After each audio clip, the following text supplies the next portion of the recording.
Processes and tools dominate today's Agile discussions, but we are devoted to the individuals and interactions that make it work. From the beginner to the veteran practitioner, we have something for you. Welcome to Agile for Humans.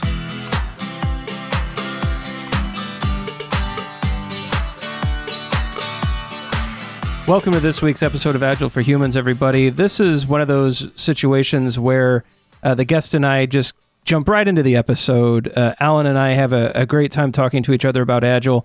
And in this case, I think I forgot to actually open the show. We just jumped right into some of our topics. And so this is the makeshift introduction. What this episode's really about is Allen is a great Agile thinker. He's put a lot of deep thought into how agility can work for individuals and for organizations. He's put together this master class on Kickstarter, brought him on to talk about not only his Kickstarter project, but also just some of the interesting things going on in his practice and some other Agile ideas. So I hope you'll listen in and possibly even consider supporting Allen and in this project. It's a very low price for something that I think is valuable to most people. Agile for Humans, nor myself, Ryan Ripley, have any financial connection to Allen. We're not being compensated. This is just someone that I have a lot of respect for, and I believe in the work that he does, and I wanted to get this out in front of the listener. So there's no financial incentive on my side. It's really just a deep respect for Allen and the work that he does. So with that said, we're going to jump right into the conversation. The thing about Kickstarter is that you want to reach your goal. And in fact, if you're going to game it a little bit, you want to reach your goal as early as you can. And I'm going to do the class anyway. Maybe I shouldn't admit that, but I'm one of the reasons I'm using Kickstarter, of course, is to get some funding in order to make the class better. And I also want to make sure that people are interested enough in the project to go ahead with the project. But my initial lower goal did that. And though I would like to raise a lot more than that in order to be able to spend more time on it, it seemed like a good idea to set initially a relatively low goal and then try and raise a little bit more on top of it.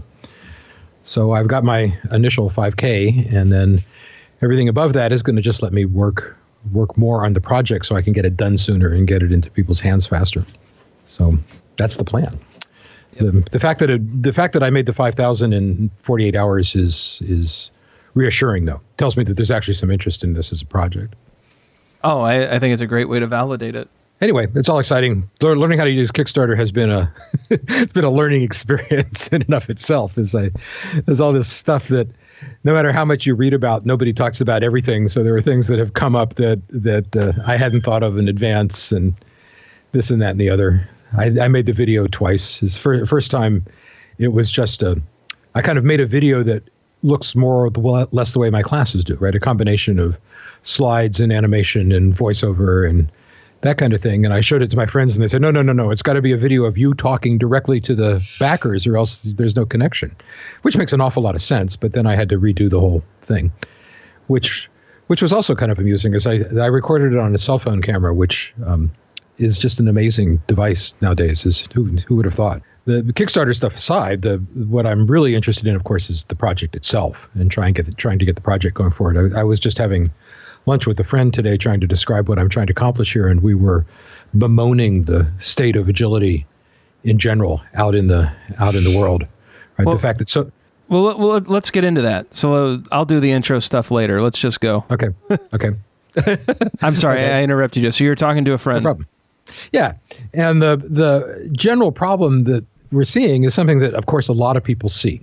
And I see this a lot on the LinkedIn Lean Agile group that I participate in a lot, because you get the same wrong questions over and over and over again. Things like, what's the role of a project manager in an Agile group? And, how do I give me situations where Agile doesn't work because in the real world, we can't do X, where X is something that is going to prevent Agile from working.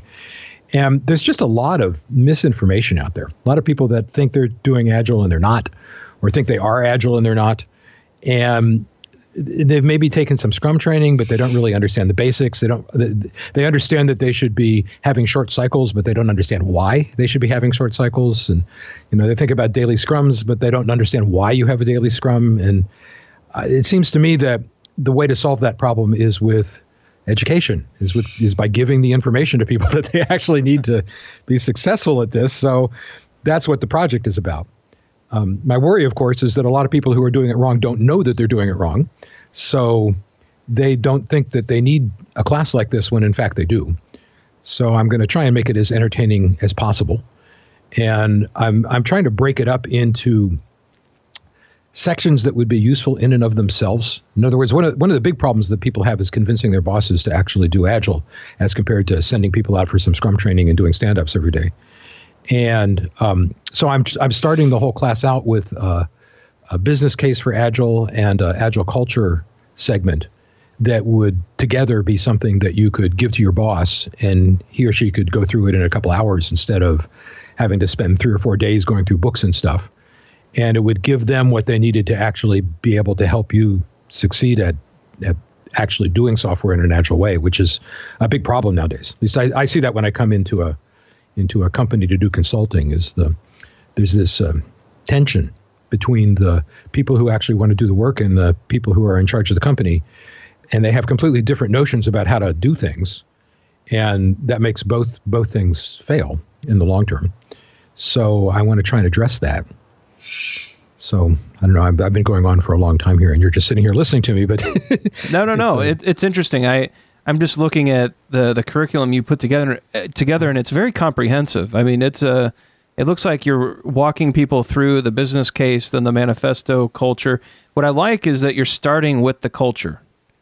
And that's usually the part that gets left on the floor when the consultant shows up and the CFO sees the price of the training, and it's just get to the practices and the process. And what I like, though, is that you are front-loading the fact that you're making culture the first-class citizen of this whole thing, and I think that's great. Is that intentional, or am I just reading too much into the bullet points? No, that's absolutely intentional. In fact, one of the things that I'm going to be doing in the class is I've made this big chart, which so far I haven't put into a blog post because it's actually too big to go into a blog post. So I'll squeeze it down at some point. But on one side of it, on the left side of it, you've got all of the cultural things, right? Values like respect and trust and, the stuff that you need in order to make Agile work. And you can make connections between that and, on the right-hand side, the practices. So that I really believe strongly that if you put the right culture in place, you'll develop the right practices. And it's the culture that really matters, right? It really has to come first. Because without the culture, no matter what practice framework you pick up, it's not going to work.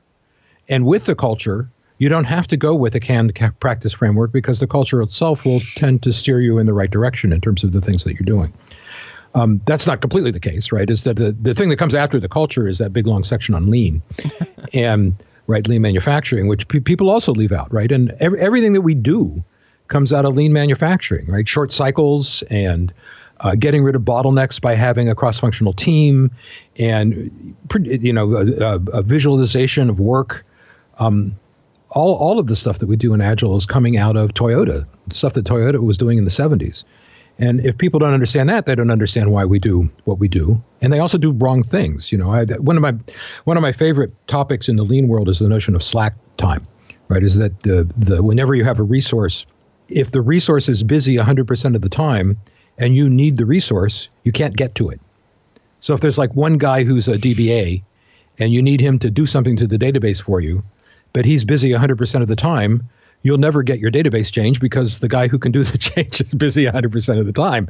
And so in order to be effective, that guy's got to have 20 or 30 or 40% of his time where he's deliberately not doing anything so that when something comes up, he can address it right then instead of having to put it on a queue and deal with it 2 weeks later, right? So if we're trying to be agile, if we're trying to be fast, we can't wait 2 weeks for a database change to happen. So you've got to build slack time into the process or you don't get that, right? You have to wait too long. So that rolls into all of the Agile stuff, right? That rolls into a sustainable pace. That rolls into education, right? Dan Pink and his autonomy, mastery, purpose stuff, right? A lot of that has to do with time spent working on your own projects and time spent educating yourself. But that's not just time wasted, that's the slack time that's in the system that lets you drop what you're doing that's less important in order to do something more important because you've got time for it then. So they all fit together. All these pieces fit together. And if you don't get all of those pieces, then you don't understand how they fit together, and you may or may not choose to do them because they seem weird, because they don't make sense in the context of how people normally make software. So that is the big gap, I think, in a lot of the books, the current training offerings. It's this why question that just doesn't get discussed. It's why Agile, and then why does all this work? And I think the fact that you're bringing to the forefront that this is all lean-based is important, because when you go to the Scrum trainings, that's not really discussed. When you look in the books, it's people are not really revealing the fact that most of what we do is rooted in things that were invented or discovered in the 70s. And so without even that knowledge, how do you know how to make the adjustments as you get better and better? And I think this is a huge gap that with this curriculum, you can certainly fill. Well, that's certainly the plan. So the idea then, of course, is to do it. So right.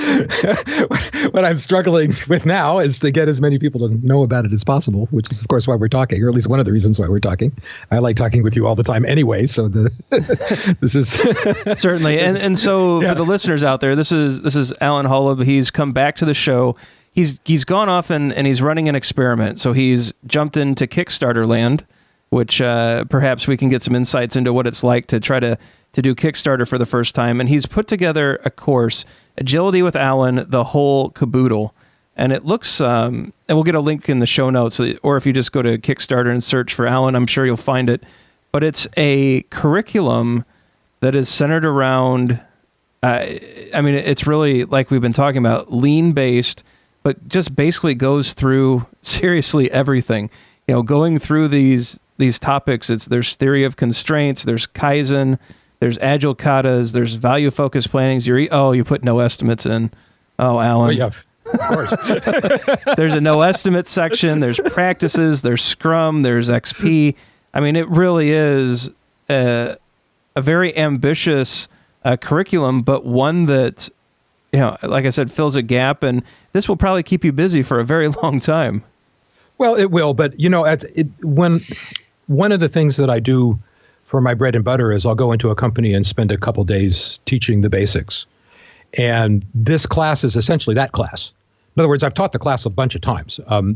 Usually when I go in and teach it in person, it takes a couple days to go through it. I don't expect the video to take that long because, in a couple days there are exercises and there are questions and there's hands on this and so on and so forth. So the 12 or so instructional hours that you've got in a couple days, I'm expecting to distill down to maybe 7 hours. 6 or 7 hours is about what I'm shooting for.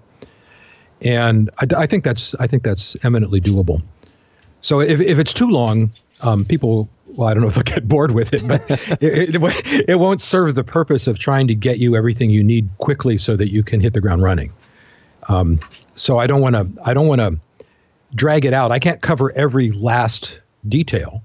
But I can, of course, provide notes and stuff to go along with the class so that you can read more and that sort of thing. I'm planning on putting in a reading list and a bunch of links and things that you can use to investigate further. But all of the basic stuff will be covered, though. So how did you make the decision to launch this through Kickstarter? Michael Kennedy, do you know Michael Kennedy? He's a Python guy. I do not. He does a blog called Talk Python. And he and I get together a lot at conferences. We both seem to speak at all of the same conferences. And I guess it was about a year ago, I was chatting with him about what he was up to now. And he was saying, I'm just doing this Kickstarter project for a Python class that I'm putting together. And that made me think about it as a viable way to kind of not just get some funding, but get focused on getting the project done. So it worked out pretty well with him. And he's been helping me a lot, as I really appreciate what he's been doing, showing me what he's done with his site and just giving me pep talks when I needed pep talks. But he has successfully done 2 Python-related Kickstarter projects at this point, which makes me think that it's a viable platform for raising a small amount of money, or even a large one. Is that somebody I don't know just did a Kickstarter project that is it's a class on artificial intelligence, on machine vision, specifically focused on Python. So here we have a class that is an ebook for machine visioning, learning about how to do machine visioning in Python. And he just raised $250,000 doing that. He just raised $260,000 doing that. So who would have thought? But it tells me that there is a desire, a need, a thirst for more good material to actually learn things, right? It's the stuff that's, there's a lot of videos out there, but they're not very good. Let's put it that way. And I think there's a real need for good quality stuff. And Kickstarter seems like a good way to get started doing that. Now, I think it's an interesting platform. I know Eric Ries did a follow-up to the Lean Startup on Kickstarter, and I think raised over $750,000 to write his next book. And so it's a very fascinating way to go. Yeah, he's Eric Ries, though. I don't think I'm going to raise $750,000. Well, what's interesting though is you did set a goal. I think within just a day or two of this being available, you've hit your initial goal, which, you know, in the lean startup mindset, I think you have validated the idea that this is something people are interested in. Well, that's exactly right. That was exactly my thinking, to be honest, is that the whole idea of both putting the project on Kickstarter and having a high-ish goal for Kickstarter, but not 100% of what I need to work on it full time, was to have an MVP, right, a minimum viable product, and to validate that it was worth doing before going ahead. If I couldn't raise the $5,000, it wasn't worth doing the project.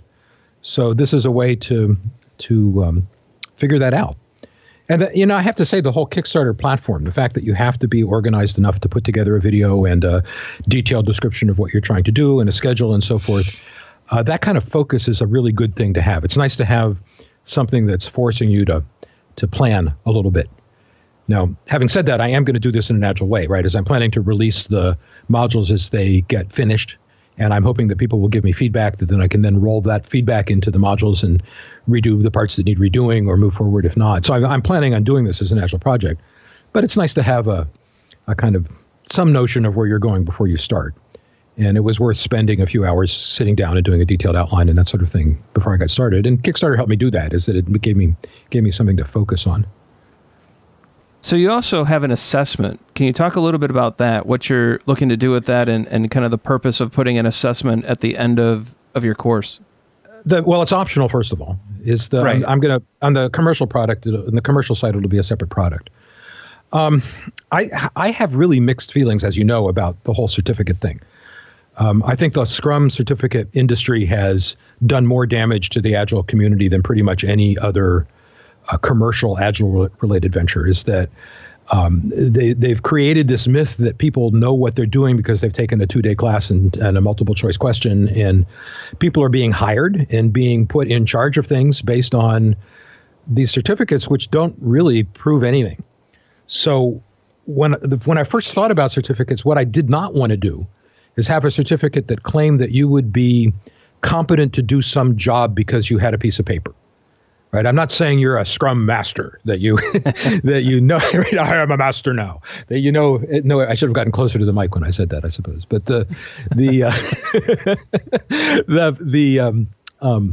I don't like that whole part of the certification industry. So what I'm trying to do here, though, is if you're looking for a job, the one valid use for a certificate is that it does say to the person who's looking at your resume that you know something. Is that you had to prove to somebody that you knew something about what you were talking about, or you couldn't have gotten the certificate. Now, the problem with things like the CSMs is that the test doesn't actually prove much because it's a very simple multiple choice test that you can pass by reading the Scrum Guide. It's read the 16-page document, take a multiple choice test, and you're a master. And I didn't want to do that. I wanted this thing to mean something. So I've done a lot of teaching. I teach a lot for the UC Berkeley Extension, and we have to do exams at the end of classes, and I saw absolutely no reason to do something similar here. So I'm thinking of it really not as a certificate as much as an exam. And if you pass the exam, and that's not going to be a trivial thing to do, it'll be an essay-based exam, not a multiple choice test, then you actually have accomplished something. You actually do know something.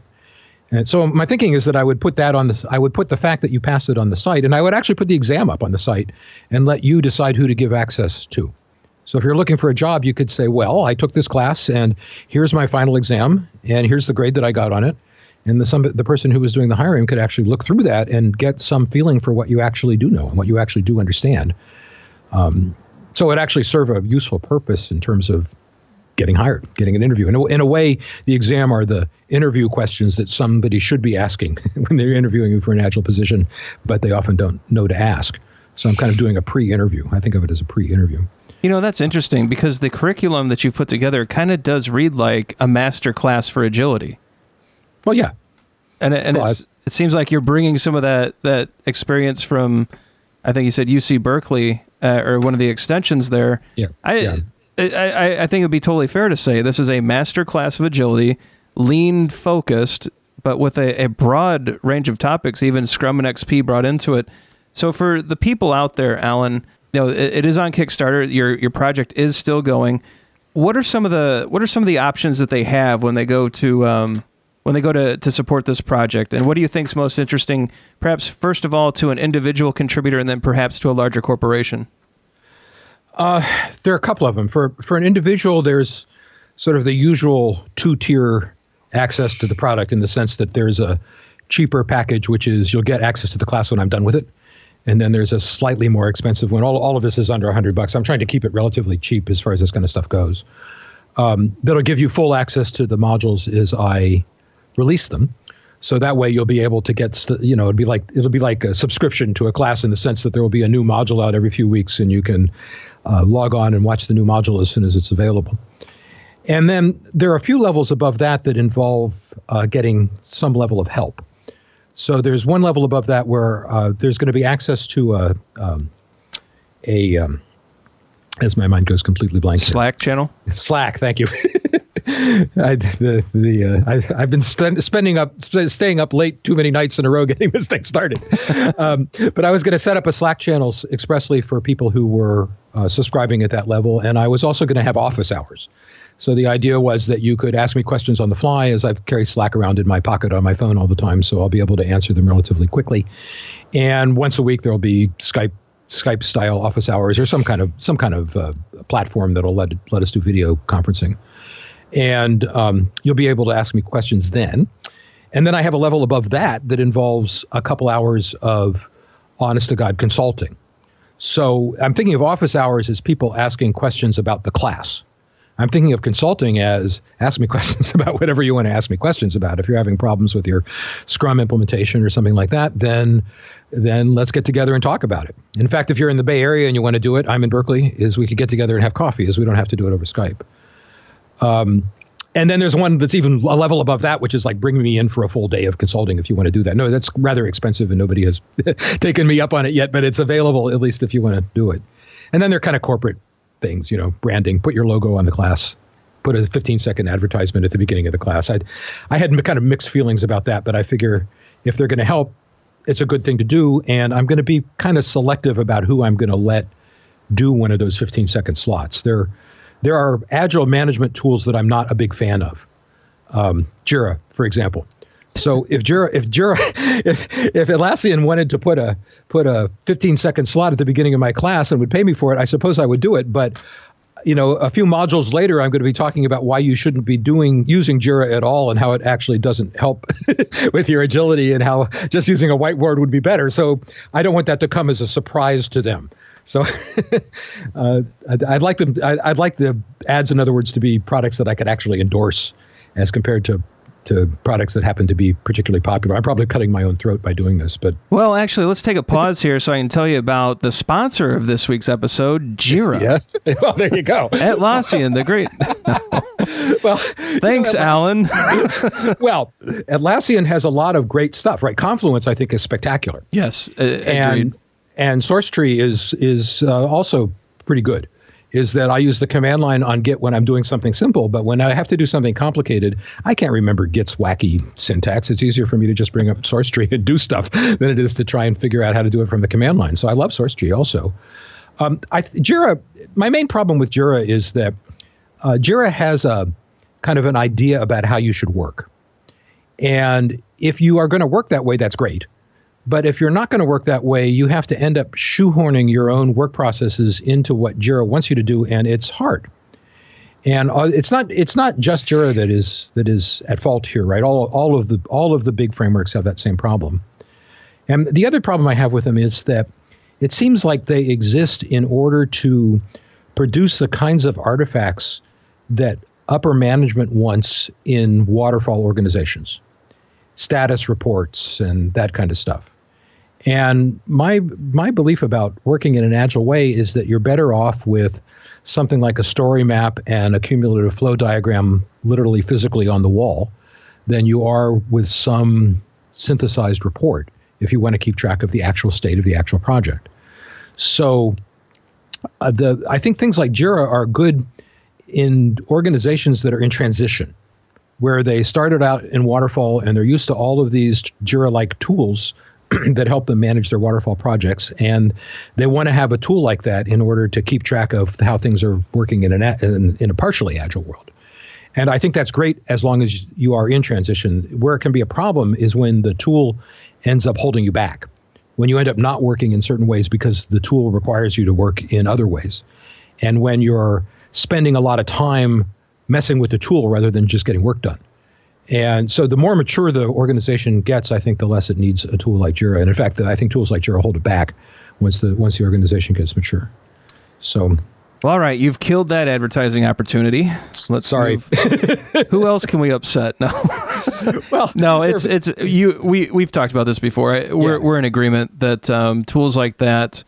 I think it's kind of like how my feelings on Scrum. I think Scrum is an excellent framework, and I think conceptually, if you teach people Scrum, they go through that framework for a while. They kind of they start to get to feel for what they're doing.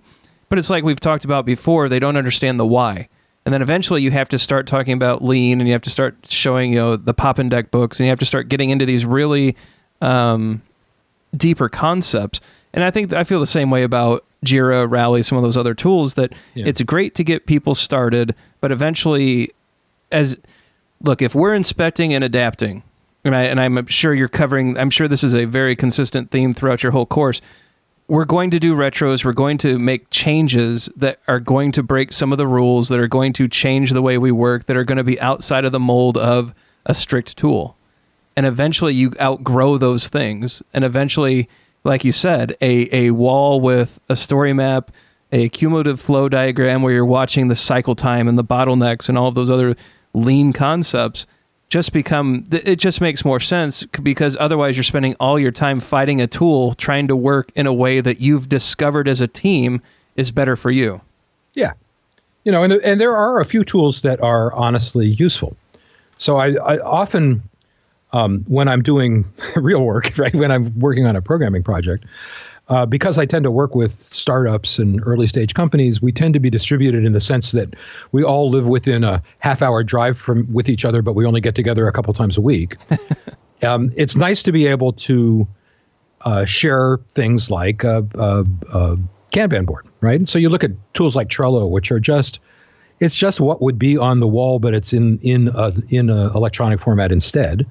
Or Cardboard. Another good one is Cardboard. I don't know if you know about Cardboard, but it's a story mapping tool that it lets you manipulate rows, which Trello doesn't do, and rows are pretty important when you start going into story mapping. Nice. But they're nice tools. I like them. As they do what they need to do. I still like the physical tools better. Is that if you were using something like Trello, I would strongly recommend projecting the Trello board on the wall in the same way that you would actually have a real Kanban board on the wall. So that it was there 100% of the time, and it was always in front of you, and it was something that you could interact with on a regular basis. In other words, I think that the physical wall with Post-it notes on it is actually the best form, and the electronic form is not as good. But if you can't do that for one reason or another, it's nice to have an electronic tool that can fill in the gaps. So those kinds of simple tools, I think, are pretty valuable, depending on your context, depending on how you're working. It's the complicated ones that attempt to do everything, that claim that they are going to, make you agile. Use our tool and you'll be agile. Those are the ones that I have a hard time with. Exactly. So a lot of people are starting to use Kickstarter in our community. I know that Vic Benassi did Agile coaching cards a little while back and had a very successful Kickstarter. Now you're putting your master class, it's Agility with Allen, up here on Kickstarter. What are some of the things, just for the listeners out there that are perhaps thinking about, going down this entrepreneurial route with Kickstarter? What are some of the things that you've learned as far as trying to get something like this up and going? Well, there are a bunch of things. The most important thing is that you've got to do some prep work before you actually go ahead with the project. Is that you need a decent video. It doesn't have to be professional. As part of my own research before I did this, I was looking up Kickstarter videos, and I found these hilarious, at least I think hilarious, courses about, the 10 best Kickstarter videos of the year, and they would go through them and analyze them, and then they'd come to the end and they'd say, and this one was made for only $35,000, and I'm going, that's probably twice the value of most Kickstarter projects, is what is going to spend $35,000 putting a video together. So I my video was put together with simple stuff. I recorded it. Well, I have a decent microphone, so as you can see in the video, I couldn't figure out a way to get it out of the frame, so I just left it in there. But the recording is just done with a cell phone. It's done on a tripod. I did buy it's a teleprompter, but it doesn't actually have the teleprompter part. It's just the mirror, and then you use an iPad for the text. And the cool thing about it is that it actually listens to you talk and advances the script as you're talking automatically. So you don't have to mess around with a foot switch or something to get the thing to keep up. So I think all of that is important. But we're talking $150 in investment here. It's not a lot of money. But then it's, so there's time spent doing that script. There was certainly time spent thinking about what I want to do in advance, probably more so than I would spend if I was doing it as a class. When you're doing a stand-up class, you can fudge a lot because you're actually standing there in front of the room, and you can write stuff on whiteboards, and you can wave your arms around, and you don't have to think so much in advance about what you're doing beyond broad topics because you can improvise when you're in the classroom. And with something like a video class, you can't do that. You have to think a bit more in advance about what you're trying to accomplish. So there was that. Then there was the Kickstarter-y stuff itself, which is to say, the whole process was a little confusing to me. You have to submit the Kickstarter project to Kickstarter before you can let it go live. And I didn't realize that you could actually submit the project to them without the video being finished. So I didn't submit it until later than I should have because I hadn't finished off the video yet, so I didn't submit it. And then I did submit it, and they were dragging their tails, doing whatever they're doing, trying to figure out whether they're going to allow it to go forward or not. But anyway, I had to push the release deadline back a day because I couldn't trust them to approve it in time. And then there's all the reward stuff. I agonized over those rewards for ages, and I still don't know that I got them right. And I don't know that I've got them priced right, and I worry about that. I'm sitting here going, well, yeah, we got the $5,000 in 48 hours. That's great. But if I had priced things differently, would I have done even better than that? And I don't know. Who knows? Once you get it going, there's no way to change it. So you just have to make the decision and move forward. And then, of course, you get gazillions of spam emails the instant you launch. I've probably gotten 50 of them for companies that are saying, give me $500 and I will expose you to 200,000 social networking connections. And that's not going to work, right? Because somebody is a Midwestern housewife who's interested in pots. She is not, or he is not going to be very interested in a course on agility. So there's a lot of that, right? A lot of snake oil that seems to have risen up around the whole Kickstarter thing. There's a great video called Capital C that was actually, they raised the money for it on Kickstarter, and it's about three successful Kickstarter projects. And it was really valuable to me. It both gave me an idea about how things can work, and there's just a lot of useful advice in it, and a lot of it gives you a real feeling for how the projects actually go. And now having launched one, at least, I can tell you that the stuff that's in the video is actually pretty correct. They're very different projects than mine, as they were things, right? People were producing products. So they had all three of the guys that they looked at had different issues than I would producing a video class.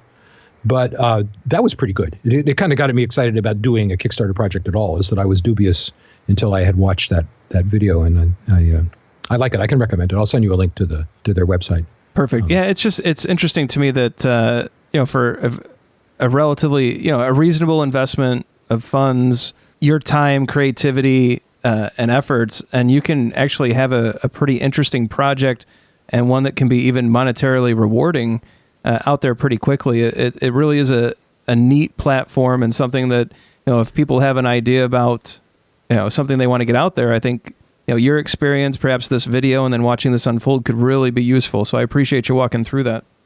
Yeah, it's worth doing. I think it's worth checking out. It's fun. I enjoy doing it. In terms of work, It probably took me a couple weeks of solid work, just working 2 40-hour weeks to put together everything. That includes like putting the video together and editing it, doing that twice because I didn't like the first one. But also, as I said, I teach this class live in-house a lot. So the actual details of the class was not an issue. That's not something I had to think about when I put together the Kickstarter thing, because I have already thought about that over and over again. Every time I do the class, I refine it a little bit and make it better. So that part I didn't have to think about. If you were doing something from scratch, I think it would probably make some sense to devote some time into really thinking about what you want to do, and maybe even doing a MMVP, if there is such a thing. It's like run it by your friends and stuff and make sure that it seems reasonable before you even think of releasing it to Kickstarter as a project. Assuming your friends are supportive, is that it seems to me that most of my friends, they're really good at criticizing things, but they're not really very good at offering constructive advice. So sometimes you have to take what your friends are saying with a grain of salt. If they've never done anything like this before, you can't really say that take their this can't possibly work criticism as at face value, because they don't know. So. Hey, that's why we do experiments, right? Some hit, some miss, but we learn what works and move on. So it looks like this is a hit. I think this is going to do very well. As a disclaimer to the listeners, I'm in no way affiliated with Allen on this. I'm not financially involved. All I am is a fan of Allen's work and a backer of this particular project. So just want it to be clear, this is something that's all Allen, and it's just something that I can't wait to see. So I signed up for the early access so that I can see the videos as he does them. I'm pretty excited to see how you explain these topics, how you make the business case for Agile, how you explain the manifesto, and how you make culture a first-class citizen. I can't wait to see those videos. I'm really looking forward to this, Allen. Oh, good. Well, thanks. Hopefully everybody else will too, right? If I could get another 500 backers, say, over the course of the next month, that would be spectacular, right? Just let's get as many people into this as we can. Yep. Highly encourage the listeners out there to check it out. If you think it fits, definitely consider backing it. This is one of those projects that I think Allen he's one of the why thinkers, the lean thinkers. And I think you're going to get truly a master class out of this. So it really does look like this could be really interesting. So, Allen, is there anything else that you'd like to tell the listeners about this course, about some of the things you intend to talk about, or just why they should give it a lot of consideration? Well, I think we pretty much covered it. The main thing is that the fact that I made the course as comprehensive as I did is very much on purpose. The problem I'm trying to solve here is that unless you've got the big picture, you can't really do the little stuff well. And if you just learn the little stuff, if you just learn Scrum or something like that, you don't actually know enough to be able to really pull it off. So the whole point of this exercise was to have everything that you need to be successful in one place. And I think that's going to be really valuable to people. Particularly, even if you're already doing it, if you're already doing Agile, I think it's going to be really valuable to you, depending on how much background you have. So you'll be able to, you can get a lot of books, but the books will cost more than the class, and it'll take you 6 weeks of reading to get through all the books. And this way you'll get the core stuff quickly in a way that will actually help you immediately to get real work done, which is, of course, what this is all innate of, is one of the things about theory of constraints, brought up theory of constraints, and the whole notion of the goal goes all the way back to Taiichi Ohno's thinking, where the point of a business is to make money. If you can't do that, you're not succeeding as a business. And the point of doing software development is also to make money, as we can't lose track of that. And so the point is to be able to produce software faster and to produce better software faster, to be able to produce something that people really like to use because it actually solves real problems for them. And that's ultimately what Agile is about. So there's this sort of making the world a better place goal that I have also, because I think it will not only make people's workplaces better, but it will make us be able to, or let us be able to produce products that will do some good in the world. At least that's my hope. So there we go. Well, I definitely think this series is going to do some good in the world. I hope the listeners give it a look. We'll have links to the Kickstarter, past conversations with Allen, and a few of his currently available videos. I think the No Estimates keynote is highly indicative of the type of content that Allen produces. It's one of my favorite videos to watch, especially on that topic. It's one that I actually go back to frequently as I try to continue to evolve my thoughts on no estimates, for example. So we'll get some links to those materials in the show notes. Allen, thanks for coming on here and sharing your Kickstarter with us.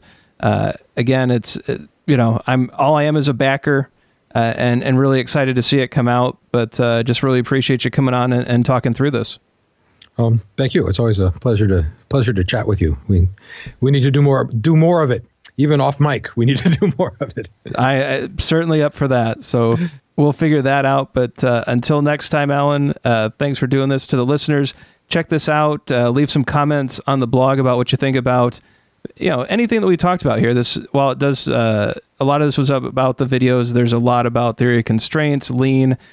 Some no estimates was discussed lightly. What are your thoughts on some of these advanced topics and how they're presented today, on how they're covered in the books? Do you agree that there's a gap? And if so, what are your thoughts there? I think we'd love to hear them. Aside from that, thanks for listening and have a great night. Thanks for listening to Agile for Humans. Let's keep the conversation going. Drop us a question on Twitter @AgileForHumans or visit agileforhumans.com.